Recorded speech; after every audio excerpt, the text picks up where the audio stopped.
নিজেকে সামলাতে না পেরে উঠে গেল হামিদা। চোখ বুজে ঘন ঘন নিঃশ্বাস নিল রুদ্র। মায়ের দিকে আর খেয়াল নেই হৈমির। রুদ্রর পাশে বসে কাঁধে হাত রাখল, বলল, আপনার কি খারাপ লাগছে? আমি ভাবিকে ডাকব? পানি খাবেন? শেষ বাক্যে মাথা নাড়ল রুদ্র। অর্থাৎ সে পানি খাবে। এক মুহূর্ত দেরি না করে পানি নিয়ে এলো হৈমি। নিজ হাতে রুদ্রকে পানি খাওয়ালো সে। নিজের ওড়না দিয়ে মুখটা মুছে দিতে রুদ্র কিঞ্চিত চমকাল। তার মনে হল মাত্র দুদিনের মেয়েটা অনেক বেশি বড় হয়ে গেছে, অনেক বেশি দায়িত্বশীল হয়েছে। রাত বাড়তে লাগল। হামিদা মাহের সকলের থেকে বিদায় নিয়ে বাড়ির উদ্দেশ্যে রওনা দিল। সূচনা কিছুদিন বাবার বাড়িতে থাকবে, ভাইয়ের কাছে থাকবে সিদ্ধান্ত নিয়েছে। আপত্তি করেনি মাহের। বরং সে যতদিন থাকবে মাহেরও মাঝে মাঝে সে বাড়িতে যাবে বলে সান্ত্বনা দিয়েছে। রাত ৯টার দিকে ভাইয়ের জন্য খাবার নিয়ে রুমে এলো সূচনা। হৈমিকে বলল, ভাইয়াকে আজ আমি খাইয়ে দেই, এরপর আমরা দুজন মিলে খেয়ে নেব। মাথা কাত করে সম্মতি দিল হৈমি। গুটি গুটি পায়ে গিয়ে বসল বিছানায়। সূচনার দিকে তাকিয়ে রুদ্র দম বন্ধ হয়ে এলো। তার ভেতরে জমানো কথাগুলো গুমোট ধরল। দুদিন আগে তার সঙ্গে কাদের দেখা হয়েছিল কেউ জানে না। জানলে সবার প্রতিক্রিয়া কি হবে সে জানে না, কিন্তু সূচনার প্রতিক্রিয়া ঠিক আজ করতে পারে। গোপনে গোপনে একরাশ দীর্ঘশ্বাস ফেলতে শুরু করল সে। ভাইকে খাইয়ে দিয়ে প্রয়োজনীয় ওষুধ খাইয়ে ভালোমন্দ কথাবার্তা বলে চলে গেল সূচনা। হৈমিকে নিচে যেতে বলল, দুজনে একসঙ্গে খাবে। রুদ্রর সব ওষুধ খাওয়ালেও ঘুমের ওষুধটা খাওয়ানো হয়নি। সূচনা দিতে নিলে রুদ্র বলেছে আরেকটু পর খাবে। হৈমি নিচে যাওয়ার আগে জিজ্ঞেস করল, পানি রেখে যাব নাকি আমি এলে ঘুমের ওষুধ খাবেন? থম মেরে হৈমির শান্ত দু চোখের দিকে তাকিয়ে রইল রুদ্র। ফ্যাকাশে মুখটায় প্রগাঢ় চোখে তাকিয়ে বলল, তুমি এসো, তারপর খাব। হাসপাতাল থেকে ফেরার পর হৈমির সঙ্গে প্রথম এই কথাটা বলল রুদ্র। হৈমি অশান্ত হৃদয়টা একটুতেই শান্ত হয়ে উঠল। ফ্যাকাশে মুখটা কিছুটা উজ্জ্বল হল হৈমির।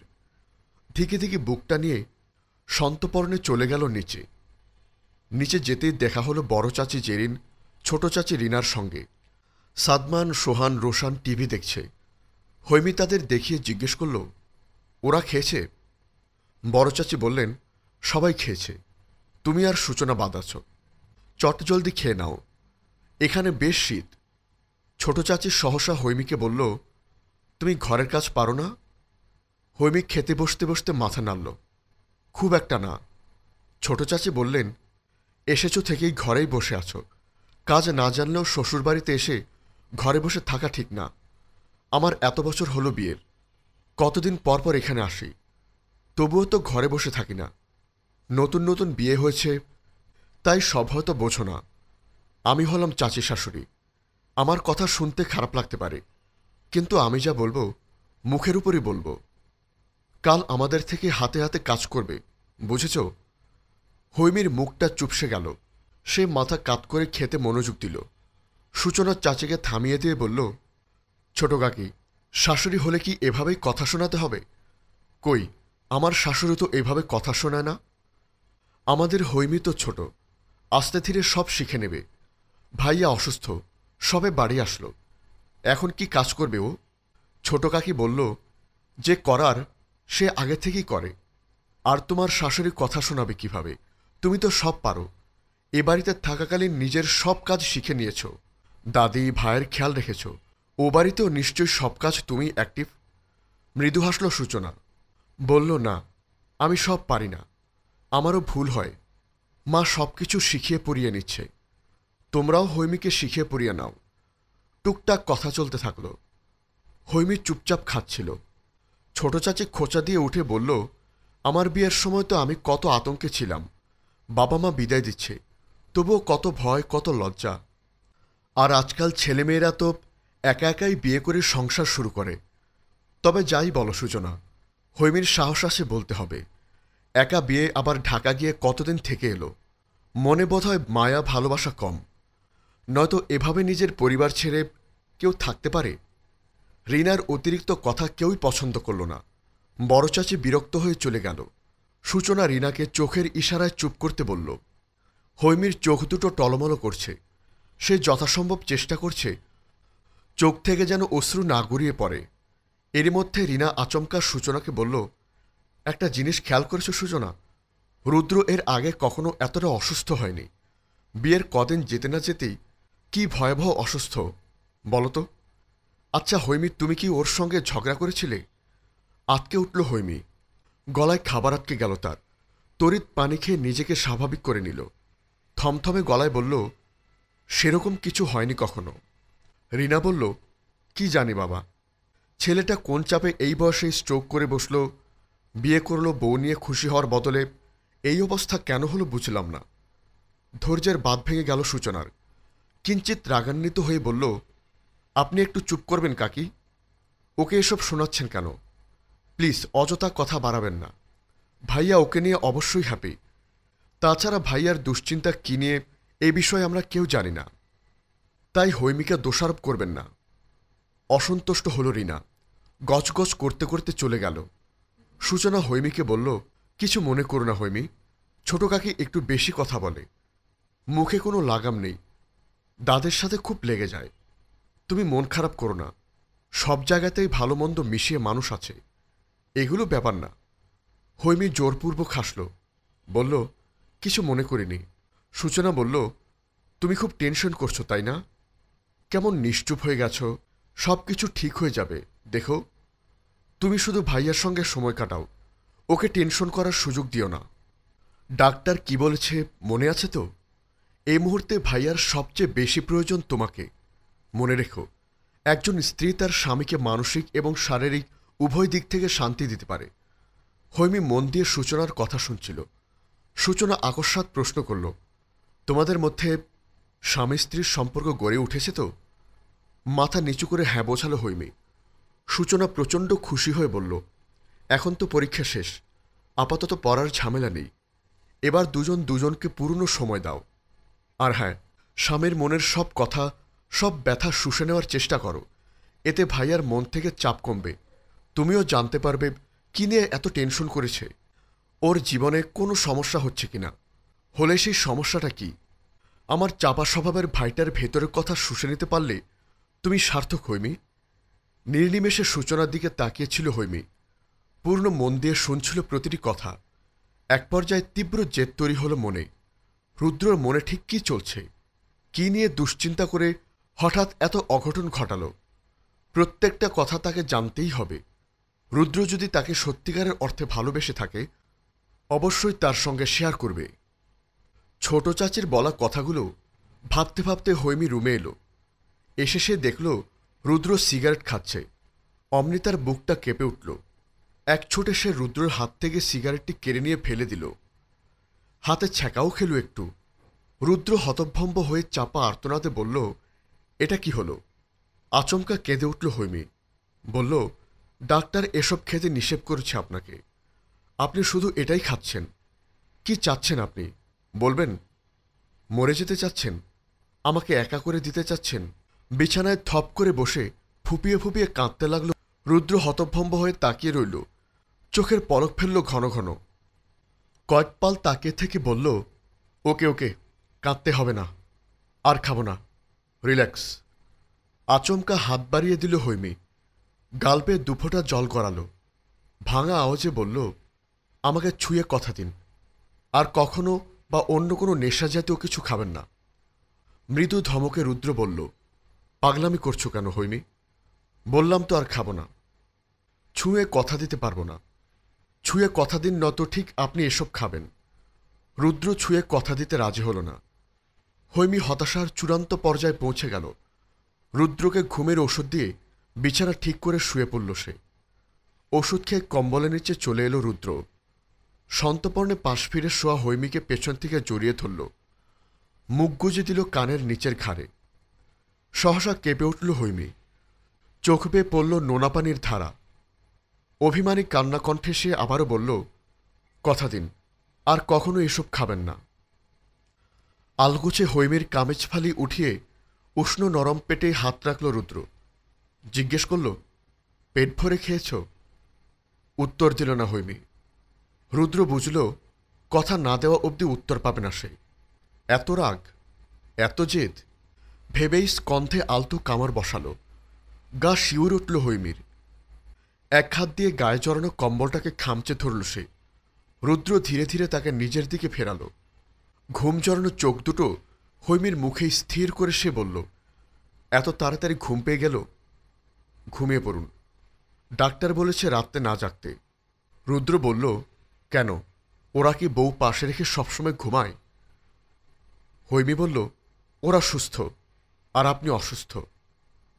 রুদ্র বলল, আমি একদম সুস্থ, তার প্রুফ নিশ্চয় সেদিন পেয়েছ। ভ্রু কুচকে লজ্জায় আড়ষ্ট হয়ে গেল হৈমি। বলল, কি নির্লজ্জ, আমি ওসব নিয়ে বলেছি নাকি? আলতো হেসে ঠোঁট এগিয়ে হৈমির ঠোঁটে চুমু খেল রুদ্র। হৈমির চোখ বুঝল আচমকা। রুদ্র আলগোছে তার উষ্ণ বুকে মাথা রেখে বলল, কথা দিলাম, তোমার অনুমতি না নিয়ে আর ওসব খাব না। বিস্মিত চোখে হৈমি বলল, এর মানে? যখনই খাব তোমার অনুমতি নিয়ে খাব। হৈমি বলল, আমি কখনো অনুমতি দেব না। রুদ্র বলল, সেটা পরে দেখা যাবে। বলতে বলতেই হৈমির বক্ষ বিভাজনে নাক ঘষতে শুরু করল সে। সর্বাঙ্গে কেঁপে উঠল হৈমি, ছটফটিয়ে উঠল। শ্বাস রোধ করে বলল, আপনার ঘুমের প্রয়োজন। রুদ্র বলল, তোমাকে প্রয়োজন। স্বামী স্ত্রী যখন একে অপরকে খুশি রাখার চেষ্টা করে, পৃথিবীর সব সুখ যেন সেই দম্পতির মধ্যে নিহিত থাকে। হৈমি জানে রুদ্র তাকে প্রয়োজন। রুদ্র জানে চঞ্চলা হৈমির হঠাৎ নিশ্চুপতা ভাঙতে একমাত্র সেই পারে, তার ভালোবাসা দিয়ে। জীবনে কিছু বড় ঝড় আসে, যে ঝড়টা সব লণ্ডভণ্ড করে দিয়ে যায়।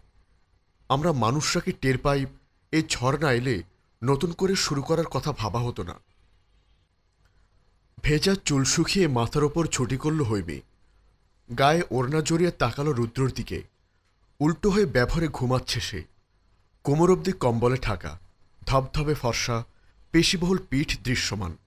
সাদা চামড়ায় থেকে থেকে লালচে দাগগুলো আচমকা খেয়াল করল। লজ্জায় বুকটা ধক করে উঠল নিমেষেই। গালদয়ের রক্তিম আভা ভেসে উঠল। দুরু দুরু বুকে এগিয়ে এসে কম্বল টেনে পিঠ ঢেকে দিল সে। ঢোক গিলে নিজের দুহাত সম্মুখে রাখল। নখগুলো তো ঠিকই আছে। কিঞ্চিত বিচলিত হল। পরক্ষণেই মনে পড়ল গতকাল নখ কেটেছে সে। ফলশ্রুতিতে নখগুলো ধারালো ছিল। ইস, ভীষণ মায়া হল তার। নিজেকে অপরাধী লাগল খুব, কিন্তু তারই বা কি করার ছিল। মুখটা ছোট হয়ে গেল তার। মাথা নিচু করে ধীর পায়ে বেরিয়ে গেল রুম থেকে। সময় গড়িয়েছে অনেক। সকাল 10টা ছুঁই ছুঁই। সূচনা এসে দুবার ডেকেও গেছে। তাদের ঘুম ছাড়তে দেরি হওয়ায় দরজা খুলতে পারেনি। লজ্জা দ্বিধা নিয়ে চটজলটি নিচে নেমে এলো সে। ছোট কাকি টিভি দেখছিলেন। তাকে দেখে সাউন্ড কমিয়ে দিয়ে জিজ্ঞেস করল, ঘুম ভাঙল? নতুন বউ কোথায় সাত সকালে উঠবে তা না, বেলা 10টায় ঘুম থেকে উঠেছ, তাও যদি রুদ্র সুস্থ থাকত। তাকে তো ঠিকমতো খাবার ওষুধ দিতে হবে। তুমি তো দেখি ভালো মন্দ কিছুই বোঝো না। আমতামতা করতে লাগলো হৈমি। ঠিক কী উত্তর দেবে তা খুঁজে পেল না। আশপাশে নজর ঘোরাতে লাগল, সূচনাকে খুঁজতে। না, সেও নেই। তাই দীর্ঘশ্বাস ছেড়ে ডাইনিং রুমের দিকে এগিয়ে গেল। ছোট কাকিকে বলে গেল, গত 2 দিন ধরে ঠিক ঘুম হয়নি, তাই আজ ঘুম ছাড়ছিল না। কাল থেকে তাড়াতাড়ি ওঠার চেষ্টা করবে। ছোট কাকি রিনা মুখ ভেঞ্চে দিয়ে টিভির সাউন্ড বাড়াল। হৈমি রুদ্রর জন্য খাবার বাড়ল, কিন্তু সেগুলো একা একা কিভাবে নিয়ে যাবে? তার পক্ষে সম্ভব না। এবারের কাজের মহিলাটা কাজ ছেড়ে দিয়েছে। নতুন কাজের লোক এখন পর্যন্ত আনা হয়নি। চিন্তান্বিত হয়ে ডাইনিং রুম থেকে বেরিয়ে ছোট কাকিকে জিজ্ঞেস করল, কাকি ভাবি কোথায়? ছোট কাকি বলল, কেন? বিব্রত বোধ করল হৈমি। কিছু না বলে পুনরায় চলে গেল ডাইনিং রুমে। সিদ্ধান্ত নিল একেবারে না পারুক 2বার বা 3বারে নিয়ে যাবে। এক হাতে প্লেট, অন্য হাতে জগ নিয়ে বের হতেই ছোট কাকি ক্রোধের স্বরে বলল, তুমি তো খুব বেয়াদব মেয়ে। বড়রা প্রশ্ন করলে সে উত্তর দিতে হয়, জানো না? হতভম্ব হয়ে গেল হৈমি। ভিতর ঘর থেকে দাদি বেরিয়ে এলো। চোখ মুখ কুচকে বড় বড় গলায় বলল, ছোট বউ আস্তে কথা বলো, তোমার তো দেখে ষাঁড়ের গলা এখনো কমল না। শাশুড়ির কথায় তেলেবেগুনে জ্বলে উঠল রিনা। চোখ কটমট করে বলল, কি বললেন? আমার ষাঁড়ের গলা?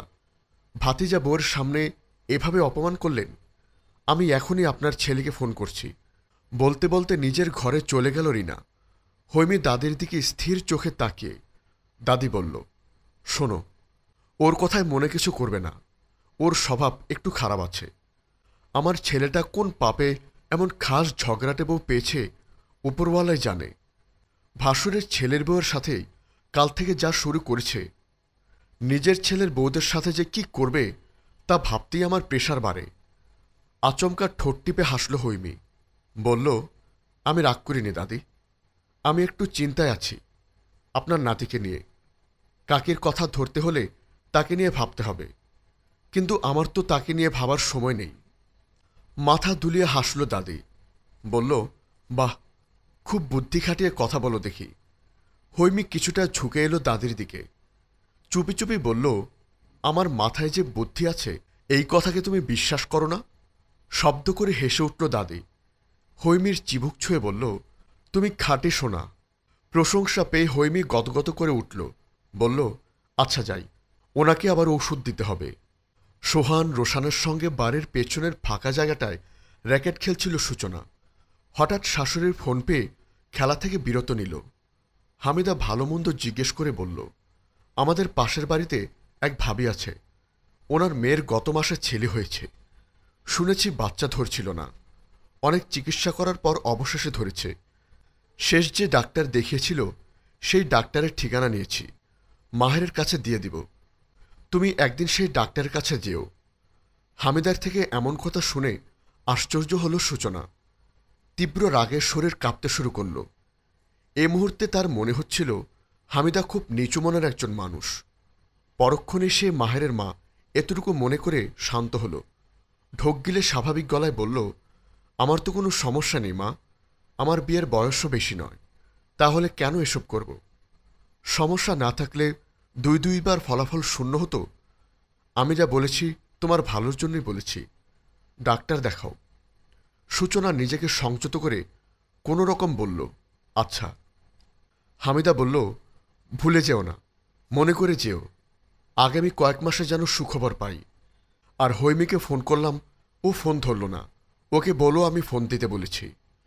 ফোন কেটে দিয়ে রুদ্রশ্বাস ছাড়ল সূচনা। ভাইদের বলে চলে এলো বাড়ির ভেতরে। নিজের রুমে গিয়ে ফোনটা ছুঁড়ে মারল বিছানায়। ঘরমাক্ত কপাল দুহাতে মুছে স্থির হয়ে বসল। এরপর ফোন নিয়ে কল করল মাহেরকে। ফোন রিসিভ হওয়ার সঙ্গে সঙ্গেই বলল, আপনি কোথায় মাহের? মাহের বলল, কলেজে। কেন, এনি প্রবলেম? একটু আসতে পারবেন? মাহের বলল, কি হয়েছে? কণ্ঠ এমন শোনাচ্ছে কেন? সূচনা বলল, ডাক্তার দেখাতে যাব, আসার সময় মায়ের থেকে ডাক্তারের ঠিকানা নিয়ে আসবেন। মাহের বলল, মানে কিসের ডক্টর? কি হয়েছে? আপনার শরীর খারাপ করেছে? সূচনা বলল, মায়ের থেকে জেনে নেবেন, রাখছি। ফোন কেটে দিল সূচনা। কিছু সময়ের পর শান্ত হল সে। সহসা মনে হল মাহেরকে এভাবে ফোন দিয়ে ঠিক করেনি, কিন্তু কি করবে সে? আচমকা নিজেকে পাগল পাগল লাগল তার। বিয়ের 1 বছর পূর্ণ হয়নি, তার আগেই বাচ্চা নিতে হবে কেন? নিজের কোনো সমস্যা আছে কিনা সেজন্য ডাক্তার দেখাতে হবে? এটা কি হিসেবে নেবে? অপমান নাকি ব্যর্থতা? রুদ্রকে নিজ হাতে খাইয়ে দিল হৈমি। রুদ্র পুরো সময়টাই নির্বিশেষে হৈমির দিকে তাকিয়েছিল। হৈমির মন কিঞ্চিত খারাপ, কারণ রুদ্রর মনের ভেতর কি চলছে তা এখনও জানতে পারেনি। রুদ্র এ বিষয়ে কিছুই বলেনি, কিন্তু রুদ্র বলবে এমন আভাস পাচ্ছে। কিন্তু কখন বলবে? সে যে আর ধৈর্য ধরতে পারছে না। সে কতটা ব্যাকুল হয়ে আছে, অথচ রুদ্র তার দিকে তাকিয়ে শুধু মিটমিট করে হাসছে। গতরাতের কথা স্মরণ করে মনে মনে হাসছে রুদ্র। প্রগাঢ় ঘনিষ্ঠ মুহূর্তে হৈমি আবারও জব্দ করেছে তাকে। বাধ্য হয়ে বসে এসেছে সেও। স্ত্রীকে কথা দিয়েছে সে আর কখনো নেশা করবে না, শুধু মাঝে মধ্যে তার অনুমতি দিয়ে 2-4টা সিগারেট খাবে। সে হৈমির বশ্যতা স্বীকার করেছে, হৈমিও তার বশ্যতা মেনে নিয়েছে। কিন্তু ভুল তো হয়ে গেল। হৈমি বা সে কোনো প্রকার সুরক্ষা ছাড়াই ঘনিষ্ঠ হয়েছে। সহসা বিছানা ছাড়ল রুদ্র। হৈমি ততক্ষণে নিচে চলে গেছে। সকালে খাবার নেয়নি মেয়েটা, এখন নিশ্চয়ই খাবার খাবে। আর কিছু না ভেবে ধীরে ধীরে পোশাক পরিবর্তন করল সে। অসুস্থতার জন্য বাঁ হাতে একটু সমস্যা হচ্ছিল, তবুও সে রুম ছেড়ে বেরিয়ে আগে হৈমির খোঁজ করল। ডাইনিং রুমে হৈমির সবাই খেতে বসেছে। ছোট চাচি রোশানের জন্য পাস্তা বানাচ্ছে। রান্নাঘর আর ডাইনিং পাশাপাশি, কোনো দেয়াল নেই এ দুটো ঘরের মাঝে। রান্নার পাশাপাশি মুখটা ভালোই চলছিল রিনার। কাল থেকে সকাল সকাল ঘুম থেকে উঠবে, বুঝেছ? বাড়ির বউরা এত দেরিতে ঘুম থেকে ওঠার বিষয়টা খুব খারাপ। হৈমি মাথা নাড়িয়ে খেতে মনোযোগ দিল। এই ছোট চাচিকে মোটেই পছন্দ হচ্ছে না তার। রুদ্র অসুস্থ, তাদের সম্পর্কটাও অনেক নড়বড়ে। রুদ্র অসুস্থতায় একটা জিনিস সে খুব ভালো করে অনুভব করেছে, তা হল সে রুদ্রকে খুব ভালোবাসে। দুদিন তার বুকের ভেতর কি চলেছে একমাত্র সেই জানে। নিঃশ্বাস নিতেও কষ্ট হয়েছে। বাবা মারা যাওয়ার পর মায়ের সেই করুণ মুখটা মনে পড়েছে বারবার। মস্তিষ্কে চাপ এসেছে খুব। মনের সবসময় একটা কথাই ঘুরপাক খেয়েছে, তার বাবা চলে যাওয়ার পর মা তাকে আর ভাইকে আঁকড়ে ধরে বেঁচেছে। কিন্তু রুদ্র কিছু হলে সে কি নিয়ে বাঁচবে? তার ছোট্ট হৃদয়ে তো শুধু ওই মানুষটারই বিচরণ। তার শরীর মন জুড়ে শুধু রুদ্র। সে খুব আবেগী মেয়ে। ভালোবাসার মানুষ ছাড়া বেঁচে থাকা তার পক্ষে প্রায় অসম্ভব। যার অসুস্থতায় তার বুকে খুব ব্যথা হয়েছে, তাকে হারানোর যন্ত্রণা কতখানি ভয়ানক হতে পারে ভাবতেই গা শিউরে ওঠে হৈমির। কথায় বলে মানুষ ঠেকে শেখে। রুদ্র হঠাৎ অসুস্থতা তাকে গড়ে পিঠে নিল। আজ এ বাড়িতে যে যা খুশি বলুক, কিচ্ছু গায়ে লাগে না।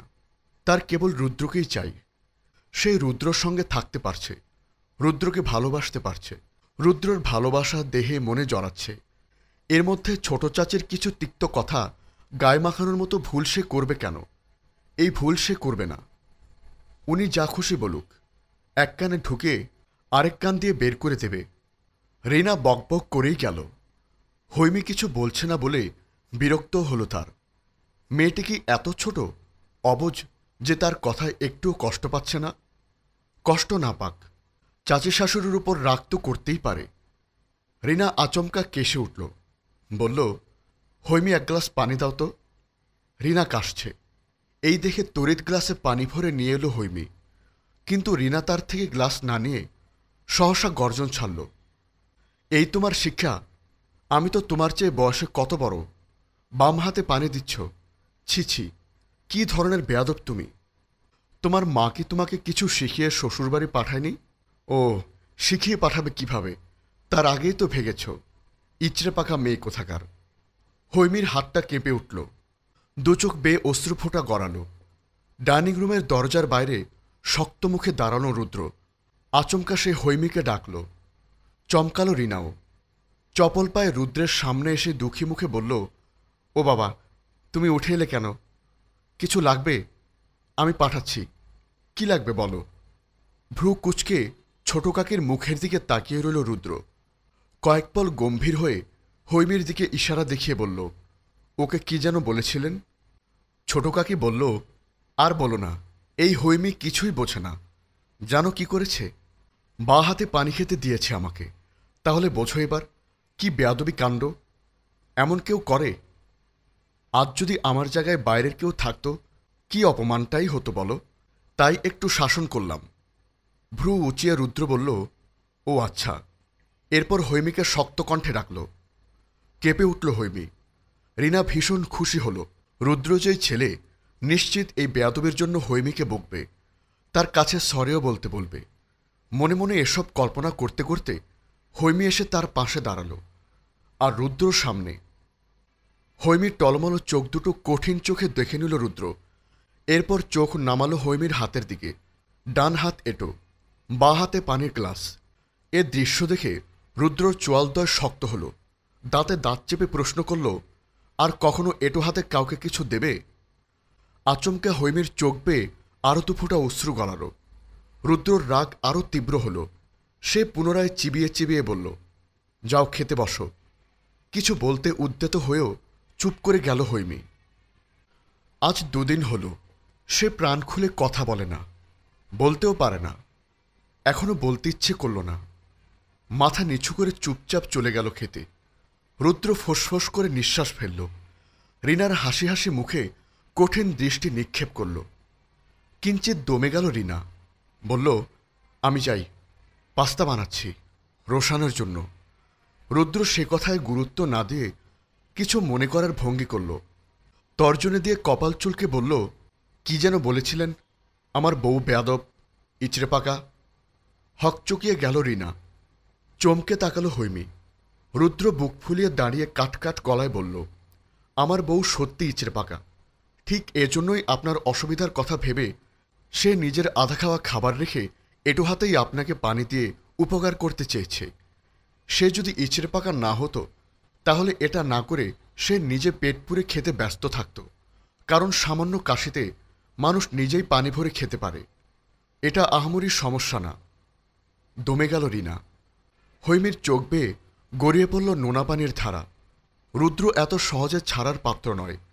তাই আরও কঠিন হয়ে রিনাকে বলল, আমার বউ যদি বেয়াদব হতো তাহলে আপনি খানিক পূর্বে যেসব কথা বললেন তার যোগ্য জবাব দিত। কারণ সে কারোর সঙ্গে ভেগে যায়নি। আমি তাকে বাধ্য করেছি আমার বউ হতে। হতবাক হয়ে তাকিয়ে রইল রিনা। ঢোক গিল ঘন ঘন। মনে মনে তীব্র বিদ্বেষে ফেটে পড়ল সে। রুদ্র খোঁচা দিয়ে আবারও বলল, ভাগ্যিস দাদির মতো কপাল আপনাদের হয়নি। তার ছোট ছেলের বউয়ের মতো আমার বউটা বেয়াদব হলে আপনাদের কপাল পুড়ত। দু চোখ বড় বড় করে ফেলল রিনা। চাপা আর্তনাদে বলল, রুদ্র। বাঁকা হেসে ডোন্ট কেয়ার ভাব নিয়ে রুদ্র হৈমির দিকে তাকালো। বলল, 10 মিনিটের জন্য বেরোচ্ছি। রুদ্র চলে যেতে উদ্যত হল। 2 পা বাড়িয়েও পেছনে ফিরে তাকালো। হৈমির উৎকণ্ঠিত মুখ দেখে দৃঢ় কণ্ঠে বলল, প্রয়োজনেই যাচ্ছি। আচ্ছন্ন মনে রুমে বসে আছে হৈমি। 2 চোখ জুড়ে ভাসছে রুদ্রর মুখাবয়। একটা মানুষের কত রূপ হয়? মস্তিষ্ক জুড়ে এই প্রশ্নটি বারবার ঘুরপাক খাচ্ছে। এই নিয়ে রুদ্রর কটা রূপের সঙ্গে পরিচয় ঘটল তার। হিসেব কষতে ইচ্ছে করল না। শুধু হৃদয় জুড়ে দুলনি অনুভব করল। এই মুহূর্তে সে পৃথিবীর শ্রেষ্ঠ সুখী স্ত্রী। শ্বশুরবাড়ির ঝুটঝামেলার সম্পর্কে আগে শুনেছে, চোখের সামনে এই প্রথম দেখল। পাশাপাশি নিজের স্বামী নামক মানুষটা আরও একটি রূপের পরিচয় পেল। রুদ্র তার সঙ্গে যাই করুক না কেন, সেসব তার হৃদয় কতটুকু নেড়েছে তা জানে না। তবে আজকের ঘটনাটি তার সমস্ত হৃদয় নাড়িয়ে এক রুদ্রের বশীভূত হয়ে গেছে। পৃথিবীর প্রত্যেক মেয়েই বোধহয় চায় তার জীবনসঙ্গী এভাবেই পাশে থাকুক, পারিবারিক যাবতীয় সমস্যায় পাশে থেকে এভাবেই মোকাবেলা করুক। শ্বশুরবাড়িতে একটা মেয়ের জন্য এর চেয়ে বড় সাপোর্ট আর কিছুই হতে পারে না। হৈমিকে আচ্ছন্ন রূপে বসে থাকতে দেখে ভ্রু কুঁচকাল রুদ্র। মৃদুকেশে এগিয়ে এসে বলল, কি ব্যাপার, কোথায় ভাসছ? এই নাও, এখান থেকে একটা খেয়ে নাও দ্রুত। চমকে উঠল হৈমি। পিটপিট করে তাকালো রুদ্রর গম্ভীর মুখটায়। রুদ্র ইশারায় তার হাতের দিকে তাকাতে বলল। সেদিকে তাকিয়ে ঢোক গিলল হৈমি। বিতৃষ্ণা জাগল খুব। অসহায় চোখে তাকিয়ে রইল কয়েক পাল। রুদ্র নিঃশব্দে তার পাশে বসল। দীর্ঘশ্বাস ছেড়ে বলল, শরীরটা ভালো লাগছে না, এটা খেয়ে এসে আমার পাশে কিছুক্ষণ বসো। নড়ে চড়ে উঠে দাঁড়ালো হৈমি। রুদ্রর শরীর খারাপ লাগছে আর কিছু ভাবতে পারল না। বিচলিত ভঙ্গিতে একটা গর্ভনির্ধারক পিল খেয়ে ছুটে গেল নিচে। রুদ্র স্বস্তির নিঃশ্বাস ফেলে বালিশে পিঠ ঠেকিয়ে বসল। অপেক্ষা করতে লাগলো হৈমি ফিরে আসার। চঞ্চলিত পায়ে প্রায় হুঁশজ্ঞান হারিয়ে ড্রয়িং রুমে ফিরে যাচ্ছিল হৈমি। আচমকা ছোট কাকির কাঁধের সঙ্গে ধাক্কা খেলে ছোট্ট দেহটা টনটন করে উঠল। 2 চোখ উপচে বেরিয়ে এলো নোনা পানির ধারা। ছোট কাকিও আচমকা ধাক্কা খাওয়াতে কাঁধে বেশ ব্যথা পেল। চেঁচিয়ে উঠল হিংস্রভাবে। বলল, এই মেয়ে, এই চোখের মাথা খেয়েছ নাকি? সর্বনাশা মেয়ে, কি সর্বনাশটাই না করল। বুকের বাঁ পাশে হাত রেখে কাঁপতে লাগলো হৈমি। কি ভয়াবহ আঘাত পেয়েছে শুধুমাত্র সেই জানে। উচ্চ শব্দে না কেঁদে শুধু ফোঁপাতে লাগল। ছোট কাকি তেলে বেগুনে জ্বলে উঠে কিছুক্ষণ বকাবকি করে চলে গেল। হৈমির মাথাটা ভন ভন করছে। হঠাৎ খেয়াল করল তার হাতে থাকা ট্যাবলেটটি নেই। কোথায় পড়ল? আশেপাশে উদ্ভ্রান্তের মতো খোঁজাখুঁজি শুরু করল। পেল না। বাম পাশের কাঁধ থেকে বুক পর্যন্ত ব্যথায় অসহ্য হয়ে ফিরল রুমে। রুদ্র কিছু বুঝে ওঠার আগেই হৈমি তার পাশে গিয়ে বসল। ঢুকরে উঠল আচমকা। রুদ্র হতভম্ব হয়ে পলক ফেলল। কিঞ্চিৎ বিচলিত হয়ে জিজ্ঞেস করল, কি হয়েছে? কাঁদছ কেন? কি হলো? হৈমি ঘটনাটা বলল। রুদ্র সহসা দাঁতে দাঁত চেপে বলল, তোমাকে কতবার বলেছি ধীরে সুস্থে হাঁটবে, ধীরে সুস্থে কথা বলবে। রুদ্রর এমন কথায় হৈমির কান্নার বেগ বাড়ল। রুদ্র খেয়াল করল হৈমির শরীর মৃদু কাঁপছে। একটি হাত বুকের বাঁ পাশে নরম স্থানে চেপে ধরেছে। শ্বাস রোধ হয়ে এলো রুদ্রর। ঢোক গিলে শান্ত কণ্ঠে জিজ্ঞেস করল, বেশি ব্যথা পেয়েছ? হৈমি ক্রন্দন কণ্ঠে বলল, মনে হচ্ছে লোহার সাথে বাড়ি খেয়েছি, হাতটাও নাড়াতে পারছি না। ধীরে ধীরে এগিয়ে এলো রুদ্র। থমথমে মুখে হাত বাড়িয়ে হৈমির বাঁ হাতটা ধরল।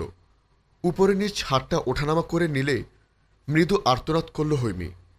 রুদ্র সেসব পাত্তা না দিয়ে বেশ কয়েকবার জোরপূর্বে হাতটা নাড়াচাড়া করল। বলল, ঠিক আছে, সেরে যাবে। এরপর যেন এত ছটফট না করো। ধীরে সুস্থে হাঁটবে, ধীরে সুস্থে কথা বলবে, দেখবে অঘটন আর ঘটবে না। হৈমি খেপে গিয়ে বলল, আমি ঠিকভাবেই গিয়েছিলাম। রুদ্র বলল, আচ্ছা ঠিক আছে। স্যারেন্ডারের ভঙ্গিতে কথাটা বলেই হৈমির দুগালে নোনা পানি মুছে দিল রুদ্র। হৈমি কিঞ্চিৎ শান্ত হল। থমথমে সুরে জিজ্ঞেস করল, আপনার কেমন লাগছে? ভ্রু কুচকাল রুদ্র। বার কয়েক চোখের পলক ফেলে আচমকা হেসে ফেলল। হাসতে হাসতে মুখের ডান হাতটা হালকা চেপে ধরল।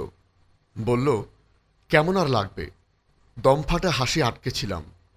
ছোট কাকি আর তুমি মিলে যে কাণ্ড ঘটিয়েছ, এরপর আমার আর কেমন লাগবে? রুদ্রর আচমকা হাসি দেখে হৈমির ব্যথাহত মনে আরও দ্বিগুণ ব্যথা লাগল। চোখ কটমট করে রাগে ফুঁসতে লাগল সে। রুদ্র হাসি নিয়ন্ত্রণে আনার চেষ্টা করে বলল, আমার বউয়ের যেমন শুকনো পথে আচার খাওয়ার অভ্যেস, ছোট কাকার বউয়েরও তেমন সোজা পথে হারতে গেলে ঝগড়া করার অভ্যেস। দুজন ভিন্ন প্রজাতির পাগল একসাথে হলে এমন ঘটনা তো ঘটবেই। চোখ বড় বড় করে মুখ হাঁ করে ফেলল হৈমি। তার রক্ত লাল মুখটা যেন কাঁপছে। তিরতিরিয়ে কাঁপতে থাকা ঠোরজোড়ার নজর পড়তেই রুদ্র কেসে উঠল। আলগোছে বিছানা থেকে উঠে গিয়ে দরজা আটকে দিল সে। নিঃশব্দে পুনরায় বিছানায় এসে হৈমিকে কাছে টেনে নিল। কানের কাছে ঠোঁট নিয়ে ফিসফিস করে বলল, রাগটা বেশ, ঠোঁট কাঁপাচ্ছ কেন? হৈমি নড়ে চড়ে সরে যেতে চাইল, কিন্তু রুদ্রর বাঁধন থেকে সরে যাওয়া কি এতই সহজ? একদমই না। বেচারি সরতে পারল না, বরং জব্দ হল বলিষ্ঠ দেহের নিবিড় আলিঙ্গনে। তীর করে কাঁপতে থাকা ঠোরজোড়ায় সিক্ত হল স্থূল ঠোঁটের উত্তাপে। দীর্ঘ সময় নরম ঠোঁটের প্রণয় বর্ষণে ভিজল রুদ্র। বক্ষতলে ছটফটানো দেহের ভাঁজে শরীর ছেড়ে শান্তির শ্বাস নিল সে। ধীরে ধীরে দুহাত আগলে ধরল হৈমি। টের পেয়ে তৃপ্ত ভরে হাসল রুদ্র। মাথা তুলে লাজুক মুখটা দেখে হাত বাড়িয়ে আদর করল। কপল ছুঁয়ে উত্তাপ নিঃশ্বাস ছাড়তে ছাড়তে বলল, ভাগ্যিস তুমি ছিলে। কাঁপা কাঁপা স্বরে হৈমি বলল, ভাগ্যিস কেন? নিজের বাঁধন থেকে হৈমিকে মুক্ত করে পাশের বালিশে মাথা রাখল রুদ্র। চোখ বুজে নির্লিপ্ত স্বরে বলল, ওই দিনের পর একমাত্র তোমার মুখের দিকে তাকিয়েই আমি নিজেকে কিছু করিনি। এতকাল সূচনার মুখের দিকে তাকিয়ে বেঁচেছি। সবসময় মনে হয়েছে আমার কিছু হলে ওর কি হবে, কে ওকে আগলে রাখবে। আজ ওকে আগলানোর জন্য আমি ছাড়াও সঠিক মানুষ রয়েছে, কিন্তু আমি নির্ভর হতে পারি না। এই পৃথিবীটা খুব নিষ্ঠুর, তার নিষ্ঠুরতা আমাকে সহ্য করতেই হবে। শুধু আফসোস রয়ে গেল কিছু মানুষকে শিক্ষা দিতে পারলাম না বলে। অবাক চোখে তাকিয়ে হৈমি বলল, কাকে শিক্ষা দিতে পারলেন না? রুদ্র বলল, যিনি আমাকে জন্ম দিয়েছে। আটকে উঠল হৈমি। ঢোক গিলে বলল, কিভাবে? রুদ্র বলল, নিজেকে শেষ করে। আতঙ্কিত হয়ে হাত বাড়িয়ে রুদ্র ঠোঁট চেপে ধরল হৈমি। রুদ্র সে হাতের তলায় সন্তপর্ণে চুমু খেল। চোখ বুজে কিছুক্ষণ পর মুখ সরিয়ে বলল, পারব না তো, এতদিন পারেনি বোনের জন্য, এখন পারবো না বউয়ের জন্য। হৈমির চোখ দুটো টলমলো করছিল। সেই টলমলো চোখে নির্বিশেষে তাকিয়ে রুদ্র বলল, সেদিন রাতে হসপিটালে ওই মহিলার মুখোমুখি হয়েছিলাম আমি, বহু বছর পর। তড়িৎ বেগে উঠে বসল হৈমি। গায়ে ওড়না জড়িয়ে বিচলিত মুখে তাকালো রুদ্রর দিকে, যেন আরও কিছু শুনতে চায়, আরও অনেক কিছু জানতে আগ্রহী সে। তার আগ্রহ বুঝল রুদ্র। টানটান হয়ে চোখ বুঝল নিবিড়ভাবে। হৈমি ঘন ঘন চোখে পলক ফেলল। রুদ্র অত্যন্ত গভীরভাবে নিজের সঙ্গীকে বলতে লাগলো তার জীবনের সুপ্ত থাকা পীড়াদায়ক কথাগুলো। এই পৃথিবীতে আমরা সবাই কিছু না কিছু অবলম্বন করে বাঁচি। যার জীবনে অবলম্বন করার মতো কিছু থাকে না, সেই আত্মহত্যার পথ বেছে নেয়। হৈমির মুখ ফ্যাকাশে হয়ে গেল। রুদ্র সহসা শোয়া থেকে উঠে দাঁড়ালো। দৃঢ়ভাবে পা ফেলে এগিয়ে গেল বুকশেলফের সামনে। অগণিত বইয়ের ভিড়ে একটি নির্দিষ্ট বই বের করল সে। সেই বইয়ের ভাঁজে থাকা বহু পুরনো দিনের একটি ছবি বের করল। থম মেরে দৃষ্টিপাত করল ছবিতে। জলজল করা 4টে মুখ। এরপর সন্তর্পণে বইটা রেখে হৈমির পাশে এসে বসল। দুহাতে ছবিটা ধরে পলকক্ষীণ তাকিয়ে ভরাট কণ্ঠে বলল, জানো হৈমি, মানুষের জীবনে কিছু অতীত অভিশাপ হয়। ভরাট কণ্ঠস্বরে রুদ্রের সঙ্গে পরিচিত হলেও কাঁপা কণ্ঠের সঙ্গে পরিচিত ছিল না। ফলে রুদ্রর কম্পিত কণ্ঠে বুক কেঁপে উঠল তার। ঢোক গিলে রুদ্রর দিকে অসহায় ভঙ্গিতে তাকালো। রুদ্রর দৃষ্টি হাতে থাকা ফ্যামিলি ফটোতে স্থির। শ্বাসরোধ করা কণ্ঠে সে পুনরায় বলল, আমরা কত সুখী ছিলাম, এই ছবিটার তার জ্বলন্ত প্রমাণ। রুদ্র থেকে দৃষ্টি সরিয়ে এবার ছবিটার দিকে তাকালো হৈমি। রুদ্রর বাবার সামনে 4-5 বছরের বয়সী একটি ছেলে দাঁড়ানো। তার পাশে দাঁড়ানো হলুদ রঙের শাড়ি পরিহিত সুন্দরী এক নারী। সেই নারীটির কোলে ধপধপে ফর্সা গুলুমুলু একটি বাচ্চা। পরনে হালকা গোলাপি রঙের ফ্রক। বোঝার বাকি নেই এরা কারা। হৈমির এত ভালো লাগলো যে খপ করে রুদ্রর হাত থেকে ছবিটা নিয়ে নিল। এরপর চোখ ভরে দেখতে লাগলো রুদ্রকে। অনেকটা সময় পর 4জনকে মুগ্ধ চোখে পলকক্ষীণ দেখতে লাগল। তার সে চাহনি দেখে তাচ্ছিল্যের হাসি হাসল রুদ্র। বলল, এই সুখী পরিবারটা ধ্বংস হয়ে গেছে হৈমি। ধ্বংস করা হয়েছে শুধু এই পরিবারটাকে নয়, আমাদের বর্তমান আর ভবিষ্যৎকেও। আমার জীবনের জঘন্য অতীত এই মহিলা, আমার জন্মদাত্রী। আর এই অতীতটাই আমার জন্য অভিশাপ। দিন শেষে এই অতীত স্মৃতি আমাকে তিলে তিলে ক্ষয় করে দেয়। আমি সহ্য করতে পারি না, আমার ধৈর্য শক্তি হারিয়ে যায়। ছলছল চোখে তাকালো হৈমি। রুদ্রর করুণ মুখটা তার বুকে আঘাত হানল। রুদ্র অসহনীয় স্বরে বলতে লাগল, আমাদের পরিবারের সব কিছুই পরিপূর্ণ ছিল, কোনো কিছুর কমতি ছিল না। কিন্তু এত সুখ বাবার সহ্য হল না। সে বরাবরই বিজনেস পাগল ছিল। হঠাৎ করে একদিন আমরা জানতে পারি বিদেশের একটি কোম্পানির সঙ্গে চুক্তিবদ্ধ হয়েছে বাবা। এবার দেশে নয়, বিদেশেও বিজনেস করবেন তিনি। বাংলাদেশে বড় কাকা ছোট কাকা সামলাবে, আর সে বিদেশে এক নামকরা কোম্পানিতে যোগ দেবেন। ধীরে ধীরে সেখানে স্থায়ী হওয়ারও চেষ্টা করবেন। আরও কত কি প্ল্যান। তখন আমি খুব ছোট, মনে আছে শুধু এটা বাবা আর সেই মহিলার সঙ্গে ঝগড়া হয়েছিল। বাবা বিদেশে যাক সে চায়নি। কয়েক মাস পর এক প্রকার জোর করেই আমাদের রেখে বাবা চলে গেলেন। আর এই মহিলা রাগ করে আমাকে আর বোনকে নিয়ে চলে গেলেন বাপের বাড়ি। বাবার সাথে সম্পূর্ণ যোগাযোগ বন্ধ করে দিল। 1 মাস পর বড় কাকা গেলেন আমাদের আনতে। আমাদের নানার জোরাজুরিতে উনি এলেন এ বাড়িতে। এরপরের সময়গুলো কিভাবে গেছে আমার ঠিকঠাক মনে নেই, কিন্তু সাদমান যখন বড় কাকির গর্ভে এলো, শেষ 4 মাস বড় কাকি বাবার বাড়ি ছিল। সেই সময়গুলোর অনেক কিছুই মনে আছে, আজও মনে পড়ে। কখনো সকাল ঘুম ভাঙলে, কখনো মাঝরাতে। এ পর্যন্ত বলে চোখ খিচিয়ে ফেলল রুদ্র। আচমকা তার একটি বাহু চেপে ধরল হৈমি। সেখানে মাথা ঠেকিয়ে বাহাতের ছবিটা ধরে ঘন ঘন নিঃশ্বাস ফেলল সে। বলল, পুরোটা শেষ করুন প্লিজ। আমি জানতে চাই। আম্মু বলেছে মনের ভেতর খুব কষ্টের কিছু জমানো থাকলে সেগুলো যদি বিশ্বস্ত কাউকে শেয়ার করেন তাহলে মন অনেকটা হালকা হয়। বুকের উপর 100 মণ বোঝা থাকলেও তার ওজন শূন্য হয়ে যায়। ঘন ঘন শ্বাস ফেলল রুদ্র। দুহাত শক্ত মুঠোবন্দি করে চোখ বুজল। মনে পড়ে গেল সেই ঘৃণ্যতম দৃশ্য। হৈমি তার স্ত্রী। সেই সব দৃশ্য এত বছর কারোর সাথে শেয়ার করতে পারেনি। সেই ঘটনাগুলো কাউকে জানাতে পারেনি। বুকের ভেতর তীব্র ক্রোধ জমতে জমতে পাহাড় হয়ে গেছে, যা কোনোদিন ভাঙা সম্ভব না। ঘৃণার মাত্রা এতটাই বেশি যে ওই দুজন মানুষের মৃতদেহ দেখতে গা গুলিয়ে উঠবে তার। যতটা ঘৃণা করলে জন্মদাত্রীর মুখে থুতে দেওয়া যায়, ঠিক ততটাই ঘৃণা করে রুদ্র। সেই ঘৃণা থেকে নিজের সঙ্গিনীকে বলল তার জন্মদাত্রী আর বড় চাচার পরকীয়ার গল্প। আশ্চর্য হলেও সত্যি ওই ছোট্ট বয়সে রুদ্র ঠিক কী কী ঘটনার সাক্ষী হয়েছে। শেষ পর্যন্ত ওই দুজন মানুষ পরিবারের সকলের মুখে চুনকালি মেখে 4টে সন্তানকে মা বাবা ছাড়া করেছে। এসব ভাবতে তীব্র ঘৃণা ক্রোধকে চোখ উপচে পানি পেরিয়ে এলো হৈমির। রুদ্র, সূচনা, রাফিদ, সাদমান সবার জন্যই বুকটা হুহু করে উঠল তার। তার মনের অবস্থা টের পেয়ে হাত বাড়িয়ে তার বুকে টেনে নিল রুদ্র। রুদ্রর মুখে বুক গুজে সহসা ঢুকরে উঠল হৈমি। অজান্তেই রুদ্রর চোখ বেয়েও দুফোঁটা অশ্রু গড়াল। থমথমে কণ্ঠে সে বলল, বাবা টাকার পেছনে দৌড়ালো, আর উনি দৌড়ালেন জীবনের উন্মেষ পেতে। এই দুটোই কি মানব জীবনের সব? তাই যদি হয়, মানুষ কেন বংশবৃদ্ধি করে? কি দরকার ছিল ওনাদের আমাকে আর সূচনাকে পৃথিবীতে আনার? বাবার উপর অভিমান কাজ করলেও কখনো ঘৃণা কাজ করে না, কারণ বাবা পাপ করেনি, আর উনি পাপ করেছে, মস্ত বড় পাপ, যার ক্ষমা ইহকাল পরকাল কোনো কালেই নেই।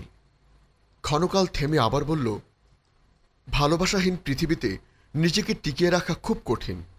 বাবার ভালোবাসা আমি বুঝতে পারিনি, সে দায়িত্ব পালনের ত্রুটি রাখেনি, কিন্তু ভালোবাসায় বিরাট ত্রুটি রেখেছে। যিনি জন্ম দিলেন তিনি তো ছুঁড়ে ফেললেন। দাদি ভালোবাসে আমায়, কিন্তু সেই ভালোবাসা আমার পর্যাপ্ত লাগে না, কারণ তিনি আজও আমাদের চেয়ে বড় কাকাকে বেশি ভালোবাসেন। দাদি বেস্ট মা হৈমি। ছেলে এত বড় অপরাধ করার পরও সুযোগ পেলেই লুকিয়ে লুকিয়ে ছেলের খোঁজ নেন। বিস্ময় শরীর শিউর উঠল হৈমি। রুদ্র বাহু আরও শক্ত করে চেপে ধরল। রুদ্র বাঁকা হেসে বলল, এই বাড়ির কানায় কানায় কি ঘটে আমি সব জানি। এবারের মানুষগুলোর মন বইয়ের পাতার মতো পড়তে পারি। একটা সময় আমি সবার কাছে নিঃস্বার্থ ভালোবাসা খুঁজতাম, কিন্তু পেতাম না। সূচনাকে আগলে মানুষ করতে যেয়ে নিজেকে আগলানোর মানুষ খুঁজতাম। বড্ড দিশাহীন লাগত। সপ্তাহে কয়েকবার বাবা ফোন করে খোঁজ নিতেন। দাদি 3 বেলা খেয়েছি কিনা, ঠিকমতো স্কুলে গিয়েছি কিনা খোঁজ নিতেন তিনি। সূচনাকে বুকে নিয়ে ঘুমাতে গিয়ে আমাকে পিঠে রাখতেন। আমার ছোট্ট মস্তিষ্কে বাচ্চামো ভাবনা জাগত, একটা মানুষের দুটো বুক থাকে না কেন? দাদের দুটো বুক থাকলে সূচনার মতো আমিও নিশ্চিন্তে ঘুমাতে পারতাম। থরথর করে কাঁপতে লাগলো হৈমি। বুক ফেটে আর্তনাদ বেরিয়ে আসতে চাইল তার। অসহনীয় হয়ে হাঁটু ভর করে রুদ্রের গাল দুটো কাপা হাতটি স্পর্শ করল। এরপর চট করে রুদ্রের মাথাটা নিজের বুকে চেপে ধরে হাউমাউ করে কেঁদে উঠল। হতভম্ব হয়ে গেল রুদ্র। দুহাতে হৈমির পিঠ জড়িয়ে শান্ত গলায় বলল, এই মেয়ে, এভাবে কাঁদছ কেন? আমি তো কেবল সূচনার জন্য এতটুকু স্যাক্রিফাইস করেছি। ও তো খুব ছোট ছিল, এটুকুন দুধের শিশু। হৈমির কান্না থামার নাম নেই। রুদ্র হাফ নিঃশ্বাস ছাড়ল। ছোট্ট শরীরটা গভীরভাবে জড়িয়ে নিয়ে দৃঢ়স্বরে বলল, আমার কষ্টে যার চোখে এত পানি ঝরে, সে নিশ্চয় নিঃস্বার্থভাবে আমায় ভালোবাসে। কাঁদতে কাঁদতে হেঁচকে তুললে হৈমি বলল, আমি আপনাকে খুব ভালোবাসি, এর চেয়েও বেশি ভালোবাসব।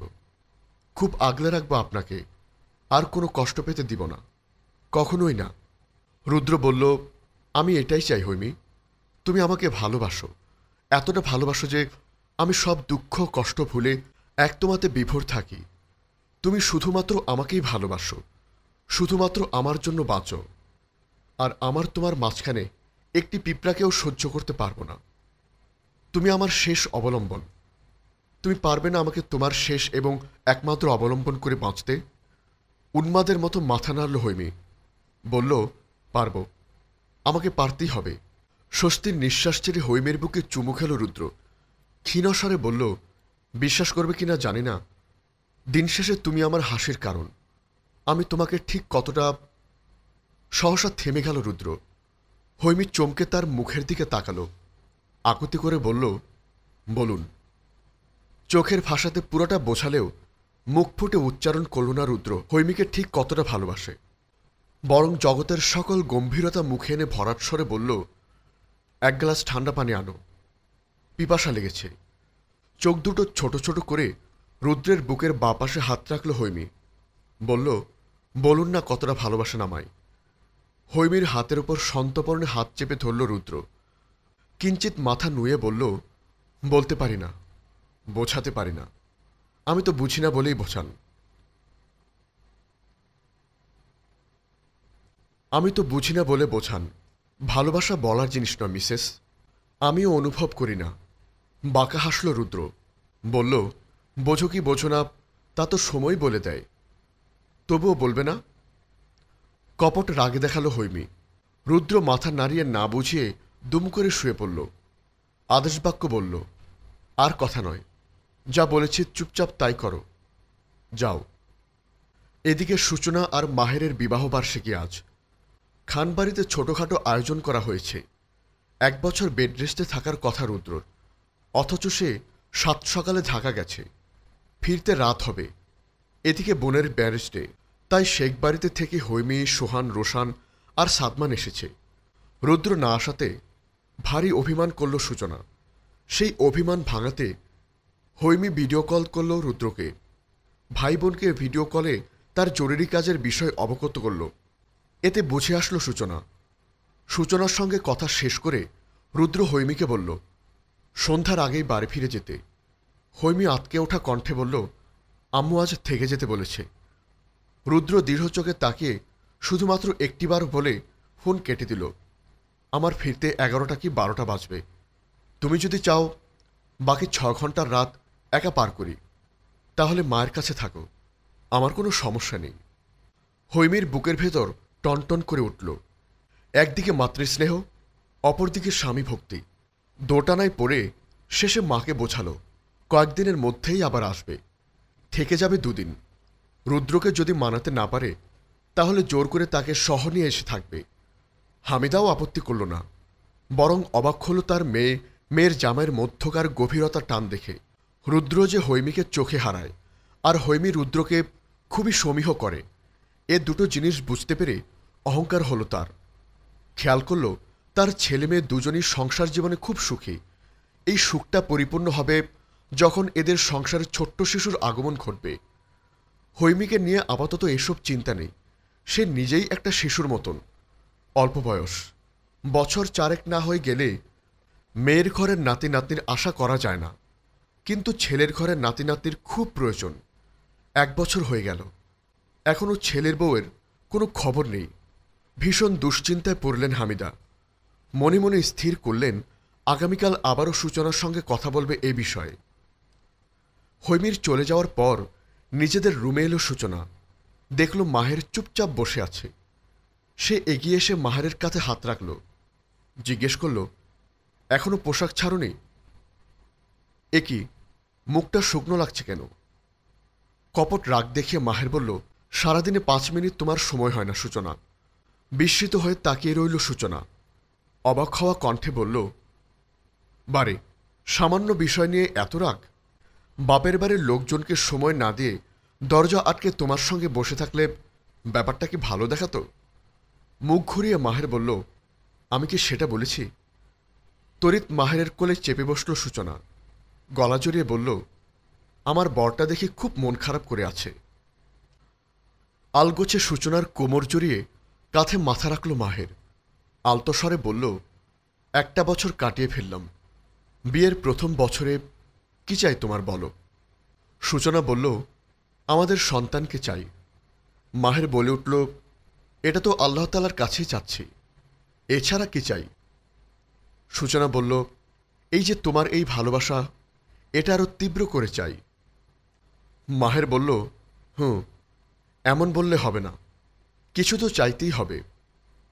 সূচনা বলল, না চাইতে কি কম দিয়েছ? এই যে সারা দেহে যেসব পরে আছি সবই তো তোমার দেয়া, স্পেশাল ডে হিসেবে। মাহের বলল, এগুলো নয়, আরও স্পেশাল কিছু চাও। সূচনা বলল, না, আমার আর কিছু চাই না। জেদি স্বরে মাহের বলল, চাইতেই হবে। মহা মুশকিলে পড়ে গেল সূচনা। এরপর আচমকাই মনে পড়ল, মাহেরের কাছে আসলে তার কিছুই চাওয়ার নেই।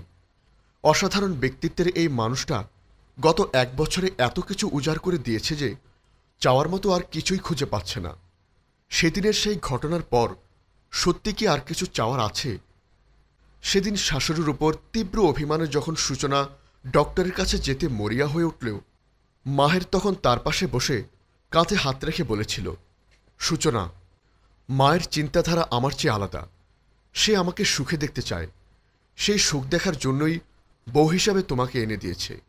এবার সে চায় আমাকে বাবা হওয়ার সুখে চোখ ভরে দেখতে।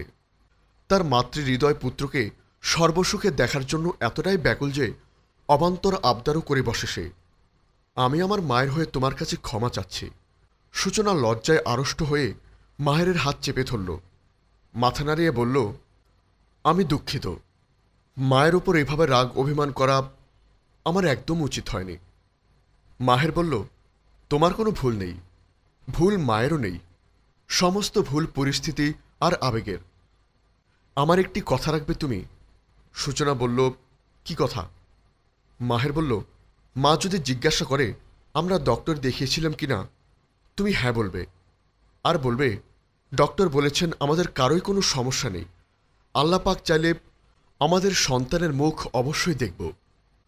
সূচনার চোখ গলে অশ্রু ঝরেছিল। মাহের তার ভেজা চোখের পাতায় চুমু খেয়ে বলেছিল, মায়েদের খুশি করার জন্য এটুকু মিথ্যে বলাই যায়। সূচনা বলেছিল, তাহলে চলুন, তার খুশির জন্য আমরা কাল ডক্টর দেখাই। সহসা সূচনার ঠোঁটজোড়া এক হাতে চেপে ধরেছিল মাহের। বলেছিল, তাহলে যে আমার বউয়ের মা হওয়ার ক্ষমতা নিয়ে সন্দেহ করা হবে। আমি জানি না মহান আল্লাহ পাক কি চান, কিন্তু আমি কখনোই এর জন্য আপনাকে ডক্টর দেখাবো না। আমি আমাকে সন্দেহ করতে পারি, কিন্তু আপনাকে না।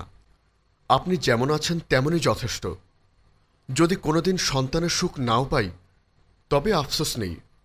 মনে রাখব, এক আপনি ছাড়া দ্বিতীয় কোনো উপহার আল্লাহ পাক আমার জন্য রাখেননি।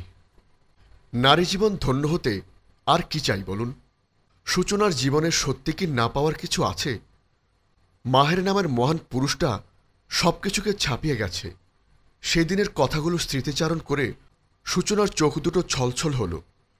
আবেগতাড়িত হয়ে সে মাহেরের জেটখাতানো বুলিতে বলল, আপনার অজস্র ভালোবাসা মাখানো সিক্ত চুমু চাই। মাহের কিছু বলতে উদ্যত হয়েছিল, কিন্তু সূচনার আকুতি ভরা চোখে চোখ পড়তেই থমকে গেল মাহের। নরম ঠোরজোড়া তৃষ্ণার্ত হয়ে এগিয়ে এলো তার দিকে। সেই তৃষ্ণা মেটাতে কৃপণতা করার সাহস হল না তার। সহসা উষ্ণ ঠোঁট ভেজা চুমুতে মেতে উঠল দুজন তারা। এদিকে বাড়িতে আসার পরপরই গলগল করে বমি হল হৈমির। রান্নাঘরের বেসিনের সামনে দাঁড়িয়ে বমিরত অবস্থায় হৈমিকে দেখে এগিয়ে গেল রিনা। আঁচলে মুখ থেকে গা ঘিনঘিন করে বলল, বাপের বাড়ি গিয়ে কত কিছু গিলেছিলে গো, যা হজম করতে পারবে না তা গিলছিলে কেন? কোন দুঃখে? চারিদিক অন্ধকার হয়ে এলো হৈমির। মাথা ধরে বড় বড় করে নিঃশ্বাস ফেলল সে। এরপর কুলি করে চোখে মুখে পানি দিয়ে ছোট কাকিকে বলল, আপনি এমন মানুষ, সত্যি অবাক লাগছে। কোথায় কাছে এসে একটু ধরবেন তা না, খাবার নিয়ে খোঁটা দিচ্ছেন। বাপের বাড়ি গিয়ে ভাইয়ের কেনা খাবার ইচ্ছে মতো গিলেছি। সমস্যা আমার হয়েছে, আমি বুঝব। সবসময় এত কথা শোনাবেন না। এমনিতেই শরীরটা ভালো লাগছে না। শেষ কথাটা কাঁদো কাঁদো হয়েই বলল হৈমি। কথাগুলো একদমে বলে রান্নাঘর ছাড়তে উদ্যত হল। ছোট কাকি ঢোক গিলল।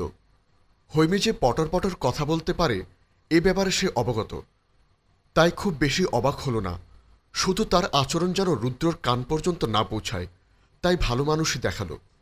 কৌতূহলী মনে আচমকা প্রশ্ন করল, হৈমি বমি করল, পেটে কিছু আসলো না তো? থমকে দাঁড়ালো হৈমি। পিছন ঘুরে আশ্চর্য হয়ে বলল, পেটে আবার কি আসবে?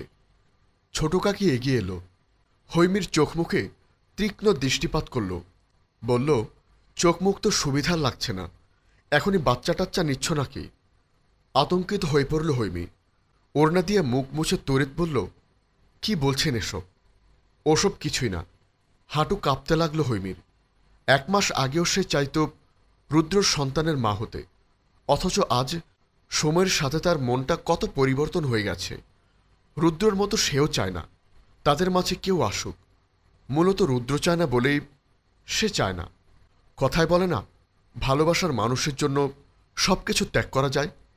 হৈমিও নিজের মাতৃসত্তা ত্যাগ করতে চায় রুদ্রর জন্য। ওই মানুষটা জীবনে অনেক কষ্ট পেয়েছে। ভেতরে ভেতরে একটু ভালোবাসা, একটু যত্নের কাঙাল সে। ধীরে ধীরে হৈমি চিনতে পেরেছে রুদ্রর ভেতরের সত্তাকে। ভালোবেসে লোকে কত কিছু তো করল। রুদ্র যদি না চায় তারা বাবা মা হোক, তাহলে সে অযথা জেদ করে ওই মানুষটাকে কেন কষ্ট দেবে? তার কেবল একটাই উদ্দেশ্য, বাকি জীবন শুধু রুদ্রকে ভালোবেসে পাশে থাকা। রুদ্র সেই কণ্ঠ এখনো তার হৃদয়ে বিঁধে আছে। তুমি শুধু আমাকে ভালোবাসো, শুধু আমার জন্য বাঁচো। দীর্ঘশ্বাস ফেলল হৈমি। ছোট কাকি ভ্রু কুঁচকে বলল, কিসব বলছি মানে? ভুল কি বললাম? স্বাভাবিক কথাই তো বললাম। তোমার হাবভাব তো তাই বলছে। একটা কথা বলো তো, তোমার লাস্ট পিরিয়ড ডেট কবে ছিল? বুকটা কেঁপে উঠল হৈমির। ঢোক গিলে ভয়ে ভয়ে বলল, গত মাসের 12 তারিখে। কেন, কি হয়েছে? আজ তো 22 তারিখ, এ মাসে হয়েছে? টলমলো চোখে হৈমি বলল, না।